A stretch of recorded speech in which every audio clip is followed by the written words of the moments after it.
ધારાસભ્ય ચૈતન્યસિંહ ઝાલાની પહેલથી અકસ્માતમાં મૃત્યુ પામેલા વિદ્યાર્થીના પરિવારને વિદ્યાદીપ યોજના હેઠળ 2 લાખની સહાય અપાઈ।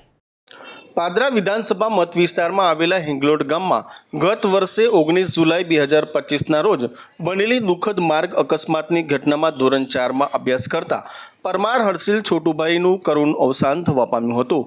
શાળાએથી ઘરે પરત ફરી રહેલા હર્ષિલને અકસ્માત નડતા પરિવાર પર આપ તૂટી પડ્યું હતું ને સમગ્ર ગામમાં શોકની લાગણી પ્રસરી જવા પામી હતી। સરકારની વિદ્યાદીપ યોજના હેઠળ માર્ગ અકસ્માતમાં કોઈ વિદ્યાર્થીનું અવસાન થાય તો તેના પરિવારને આર્થિક સહાય આપવામાં આવે છે। આ યોજનાનો લાભ હર્ષિલના પરિવાર સુધી પહોંચાડવા માટે પાદરા વિધાનસભાના ધારાસભ્ય ચૈતન્યસિંહ ઝાલાએ જરૂરી કાર્યવાહી હાથ ધરી હતી, જેના પરિણામે પરમાર હર્ષિલ છોટુભાઈના પરિવારને વિદ્યાદીપ યોજના અંતર્ગત રૂપિયા 2 લાખની સહાય મંજૂર કરવામાં આવી છે। હિંગલોડ ગામ ખાતે ધારાસભ્ય ચૈતન્યસિંહ ઝાલાના હસ્તે હર્ષિલના પરિવારને સહાયનો ઓર્ડર સુપ્રત કરવામાં આવ્યો હતો। આ પ્રસંગે જિલ્લા પંચાયતના સદસ્ય હિતેન્દ્રસિંહ સુરેશસિંહ સોલંકી સહિત ગામના સરપંચ સહિત આગેવાનો ઉપસ્થિત રહ્યા હતા। સહાય મળતા હર્ષિલના પરિવારજનોમાં સંતોષની લાગણી જોવા મળી હતી।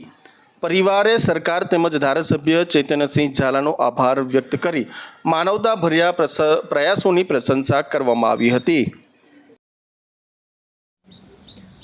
ગુજરાત સરકારશ્રીની વિદ્યાદીપ યોજના કે જેમાં માર્ગ અકસ્માતમાં કોઈ વિદ્યાર્થી અવસાન પામે તો તેને સરકાર સહાય કરતી હોય છે। આવો જ એક બનાવ મારા પાદરા વિધાનસભા વિસ્તારમાં હિંગલોડ ગામે બન્યો હતો। ગત વર્ષ 19/7/2025ના રોજ હિંગલોડ ગામે રહેતા હર્ષિલ કુમાર અમિતભાઈ પરમાર કે જેઓ ધોરણ 4માં અભ્યાસ કરતા હતા અને શાળાથી પરત ફરતા તેઓનો માર્ગ અકસ્માતમાં અવસાન થયું હતું।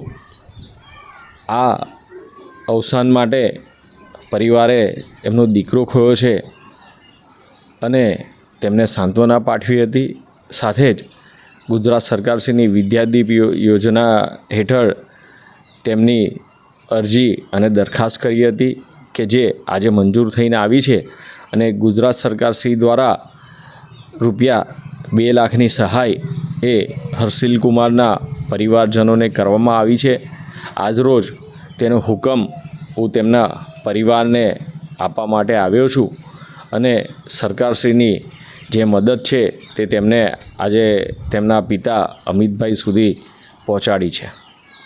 મારા ગામ હિંગલોડ ખાતે જે 1 વર્ષ પહેલાં જે પરમાર હર્ષિલભાઈ જે 4થા ધોરણમાં ભણતો હતો, જે સ્કૂલેથી પરત આવતા તેમનું જે એક્સિડન્ટ થતાં જે મૃત્યુ પામેલ હતા, તેની જાણ ધારાસભ્યને જે તે ટાઈમ પર થઈ હતી અને તેમણે ગુજરાત સરકારમાં આગળ આ વાત પહોંચાડી હતી અને તેના બદલામાં જે છોકરાને જે વળતર મળવા પાત્ર હતું તેનો 2 લાખ રૂપિયાનો ચેક ધારાસભ્યના અથાગ પ્રયત્નથી આ ગરીબ પરિવારને આજરોજ ધારાસભ્યશ્રી દ્વારા આપવામાં આવે છે। તે બદલ ધારાસભ્યશ્રી તથા જિલ્લા પંચાયત સદસ્ય, તાલુકા પંચાયત સદસ્ય તમામનો હું સર્વેનો આભાર માનું છું।